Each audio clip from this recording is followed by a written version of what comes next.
ಅಲ್ರ ಹೋದ ವರ್ಷದ ಗೇಣಿಯನ್ನ ಬಾಕಿ ಉಳಿಸ್ಕೊಂಡಿರಿ, ಈಗ ಮತ್ತೆ ಈ ವರ್ಷನೂ ಕೊಡೋದಿಲ್ಲ ಅಂದ್ರ ಹೆಂಗ್ರ? ಏನು ಮಾಡೋದು ಬುದ್ಧಿ, ಈ ವರ್ಷ ಮಳೆ ಕೈ ಕೊಟ್ಬಿಡ್ತು, ಬೆಳೆ ಎಲ್ಲ ಒಣಗೋಗ್ಬಿಟ್ಟಿದ್ದಾವೆ. ಗೇಣಿ ಕೊಡು ಅಂದ್ರ ಎಲ್ಲಿಂದ ಕೊಡೋದು ಹೇಳಿ ಬುದ್ಧಿ? ನಾವೇ ಎಲ್ಲರೂ ದುಡಿಯೋಕ್ಕೆ ಊರು ಬಿಟ್ಟು ಹೋಗ್ಬೇಕು ಅಂದ್ಕೊಂಡಿದ್ವಿ ಬುದ್ಧಿ. ಈ ಊರು ಬಿಟ್ಟಾದ್ರೂ ಹೋಗ್ರಿ, ಏನಾದರೂ ಮಾಡ್ರಿ, ಈ ವರ್ಷ ಬೆಳೆದಿರೋ ಬೆಳೆ ಐತಲ್ಲ ಅದನ್ನ ತಂದು ಹಾಕ್ರಿ, ಉಳಿದಿದ್ದು ಆಮೇಲೆ ನೋಡೋದು. ಬಂದಿರೋದ ಕಡಿಮೆ, ಬಂದಿದ್ದೆಲ್ಲ ನಿಮಗೆ ಕೊಟ್ರ ನಾವೇನು ಮಾಡೋಣ? ನಮ್ಮ ಹೊಟ್ಟೆಪಾಡು ಏನು ಹೇಳ್ಬುದ್ದಿ? ಮಕ್ಕಳಿಗೆ ಹೊಟ್ಟೆಗಾದರೂ ಗಂಜಿ ಬೇಡವಾ? ನಮ್ಮ ಮ್ಯಾಲೆ ಸ್ವಲ್ಪ ದಯೆ ತೋರಿಸಿ ಬುದ್ಧಿ. ನೀವೇ ನಮ್ಮನ್ನ ಕಾಪಾಡಬೇಕು.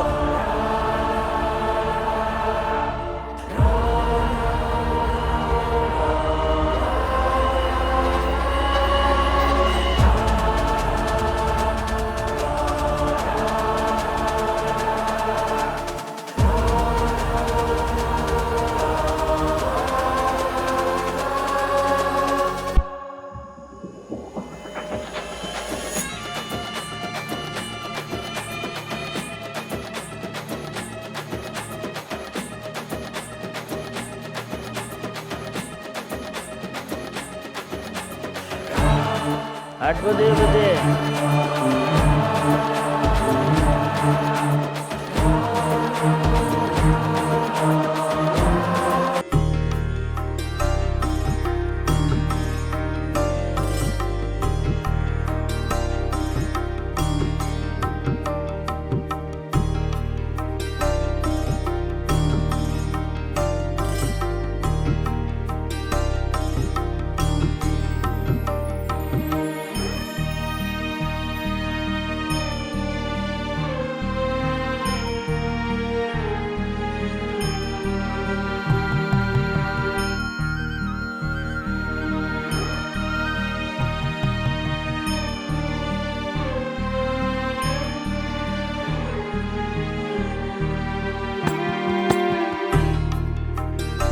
ಗುರುಗಳೇ, ಗುರುಗಳೇ, ಏನು ತಂದೆ ನಿಮ್ಮ ಮಹಿಮೆ?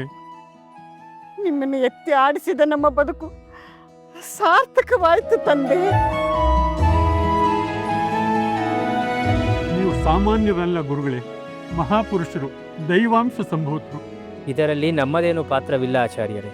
ಸಜ್ಜನರಾದ ನೀವು ಮಾಡಿದ ಪುಣ್ಯದ ಫಲ, ಆ ಶ್ರೀಹರಿಯ ಕೃಪೆ. ನೀವು ನಂಬಿದ ದೇವರು ನಿಮ್ಮನ್ನು ಕಾಪಾಡ್ದ ಅಷ್ಟೆ. ತಾಯಿ ಕೃಪೆ ತೋರಿದ್ದಾಳೆ, ನಿಮಗಿನ್ನು ತೊಂದರೆ ಕೊಡೋದಿಲ್ಲ. ನೆಮ್ಮದಿಯಾಗಿ ಹರಿನಾಮ ಸ್ಮರಣೆ ಮಾಡಿಕೊಂಡಿರಿ. ಗುರುಗಳು ಕ್ಷಮಿಸಬೇಕು. ನನ್ನ ಹೆಸರು ಬಟ್ಟಯ್ಯ ಅಂತ. ಈ ಹಸುನ ಕೊಂಡ್ಕೊಳ್ಳೋಕ್ಕೆ ಮಾತುಕತೆ ಆಗಿತ್ತು. 12 ಒಪ್ಕೊಂಡಿದ್ರು. ಹೊರಹಗಳನ್ನ ತಂದಿದ್ದೀನಿ. ದಯಮಾಡಿ ಹಸುವನ್ನು ನನಗೆ ಕೊಡಿಸಬೇಕು. ಅಯ್ಯ, ನೀನೊಬ್ಬ ರೈತ, 108 ಜೀವರಾಶಿಗಳಿಗೆ ಅನ್ನ ನೀಡುವ ಅನ್ನದಾತ. ಇದು ಇವರ ಅನ್ನದ ಮೂಲ. ನೀಡುವ ಕೈಗಳಿಂದ ಕಿತ್ತುಕೊಳ್ಳುವುದು ಥರವೇ. ಈ ಗೋಮಾತೆ ಇವರ ಬಳಿಯೇ ಇರಲಿ. ಮಾತು ಕೊಟ್ಟಿರುವುದು ನಿಜವಾದರೂ ಅಸಹಾಯಕರಿಗೆ ಸಹಾಯ ಮಾಡುವುದು ನಿಜ ಧರ್ಮ.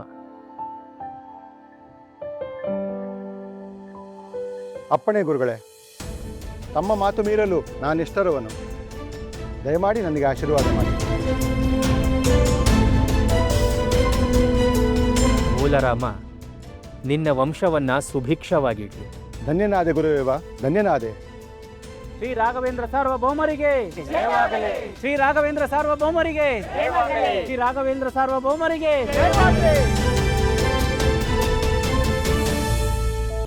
ಆಹಾ, ಭಕ್ತರ ಕಣ್ಣೀರು ಒರೆಸುವ ಕರುಣಾಮಯನ ಆಗಮನವಾಯಿತು. ಭವಿಗಳಿಗೆ ಭರವಸೆಯ ಬೆಳಕೊಂದು ಸಿಕ್ಕಿತು. ಲೋಕದ ದುಃಖವೆಲ್ಲ ಕ್ಷೀಣಿಸುವ ಕಾಲ ಸನ್ನಿಹಿತವಾಯಿತು. ರಾಘವೇಂದ್ರ ತೀರ್ಥರೆಂಬ ಅನಾಥ ಬಂಧುವಿನ ಆಗಮನವಾಯಿತು. ಅವರನ್ನು ಶಿಷ್ಯರನ್ನಾಗಿ ಪಡೆದ ನಮ್ಮ ಜನ್ಮ ಸಾರ್ಥಕವಾಯಿತು, ಸಾರ್ಥಕವಾಯಿತು. ಗುರುಗಳೇ, ತಮ್ಮ ಕೃಪೆಯಿಂದ ನಮ್ಮ ಗೌರಿ ಮತ್ತೆ ಹಾಲು ಕರೆಯುವಂತೆ ಆದಳು. ಅದರಿಂದ ನಮ್ಮ ಬದುಕಿಗೆ ಒಂದು ಆಸರೆ ಆಯಿತು. ಆದರೆ ನನ್ನದೊಂದು ಸಂದೇಹ. ಹೇಳಿ. ಅಷ್ಟು ಚೆನ್ನಾಗಿ ಹಾಲು ಕೊಡ್ತಿದ್ದ ಆ ತಾಯಿ ಇದ್ದಕ್ಕಿದ್ದಂತೆ ಹಾಲು ಕರೆಯುವುದನ್ನು ನಿಲ್ಲಿಸಿದ್ದಾದರೂ ಯಾಕೆ ಅಂತ ನನಗೆ ಅರ್ಥವಾಗ್ತಿಲ್ಲ. ನಾವೆಂದಿನಂತೆ ಮೇವು ನೀರು ಆರೈಕೆ ಮಾಡ್ತಾನೆ ಇದ್ವಿ. ಆದರೂ ಯಾಕೆ ಹೀಗೆ ಮಾಡಿದ್ಲು ಅಂತಾನೆ ಗೊತ್ತಾಗ್ತಾ ಇಲ್ಲ. ತಾಯಿ, ಕಾರಣ ಇಲ್ಲದೆ ಏನೂ ನಡೆಯೋದಿಲ್ಲ. ಈ ಹಿಂದೆ ನೀವು ತಿಳಿದೋ ತಿಳಿಯದೇನೋ ಏನೋ ತಪ್ಪು ಮಾಡಿರ್ಬೋದು. ಆ ತಪ್ಪಿಗೆ ಗೋಮಾತೆ ಕೊಟ್ಟಿರೋ ಶಿಕ್ಷೆನೂ ಇರಬಹುದು. ಹಾಗೇನು ಮಾಡಿದಂತೆ ನೆನಪಿಲ್ಲ ಗುರುಗಳೇ. ನಿಧಾನವಾಗಿ ಯೋಚನೆ ಮಾಡಿ ಆಚಾರ್ಯ.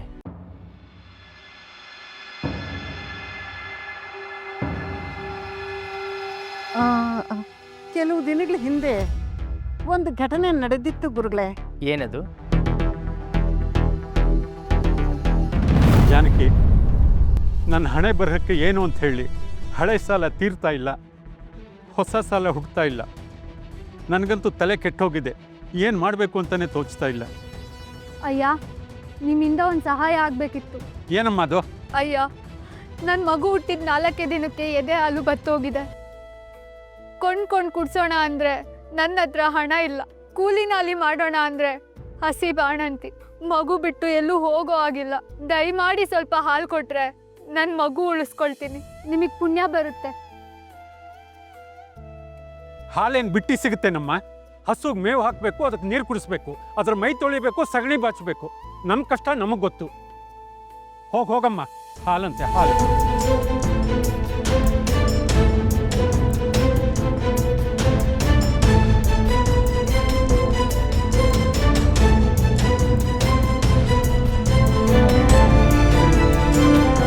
ನೋಡಿದ್ರಾಚಾರ್ಯ, ಅರಿತೋ ಅರಿಯದೇನೋ ಮಾಡಿದ ತಪ್ಪುಗಳು ಪಾಪದ ರೀತಿಯಲ್ಲಿ ಪರಿವರ್ತನೆಯಾಗಿ ನಮ್ಮ ಪಾಪದ ಬುತ್ತಿಯಲ್ಲಿ ಸೇರ್ಕೊಳ್ಳತ್ತೆ. ನಮ್ಮ ಪುಣ್ಯದ ಬುತ್ತಿಯು ಪಾಪದ ಬುತ್ತಿಗಿಂತ ಭಾರವಿದ್ದ ಮಾತ್ರಕ್ಕೆ ಪಾಪಗಳನ್ನು ಕಡೆಗಣಿಸಕ್ಕಾಗೋದಿಲ್ಲ. ನಾವೆಲ್ಲ ಒಂದು ಸಮೂಹ ಸಮಾಜದಲ್ಲಿದ್ದೇವೆ. ನಮ್ಮ ದುಗುಡ ದುಮ್ಮಾನಗಳೇನೇ ಇದ್ದರೂ ನಮ್ಮ ನಡವಳಿಕೆಗಳಿಂದ ಸಮಾಜದ ಮೇಲೆ ಎಂದೂ ಪರಿಣಾಮ ಬೀರಬಾರದು. ನಮ್ಮ ನಡವಳಿಕೆ ಸಮಾಜಮುಖಿಯಾಗಿರಬೇಕು, ಸಾಮಾಜಿಕ ಕಳಕಳಿಯಿಂದ ಕೂಡಿರಬೇಕು. ಗೋಮಾತೆಯಲ್ಲಿ 3 ಕೋಟಿ ದೇವತೆಗಳು ಸನ್ನಿಹಿತರಾಗಿದ್ದಾರೆ ಎಂದು ಹೇಳುತ್ತದೆ ಶಾಸ್ತ್ರ. ನೀವು ತಿಳಿದೋ ತಿಳಿಯದೆಯೋ ಮಾಡಿದ ತಪ್ಪಿಗೆ ಆ ತಾಯಿಗೆ ಘಾಸಿಯಾಗಿದೆ.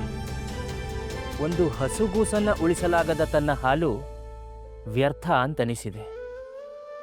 ಅದಕ್ಕೆ ಹಾಲು ಕೊಡೋದನ್ನು ನಿಲ್ಲಿಸಿದಾಳೆ. ದಾನಕ್ಕಿಂತ ದೊಡ್ಡ ಧರ್ಮ ಮತ್ಯಾವುದೂ ಇಲ್ಲ. ಕಷ್ಟದಲ್ಲಿರುವವರು ಬೇಡಿದಾಗ ಅವರಿಗೆ ಸಹಾಯ ಮಾಡುವುದೇ ಮಾನವೀಯತೆ.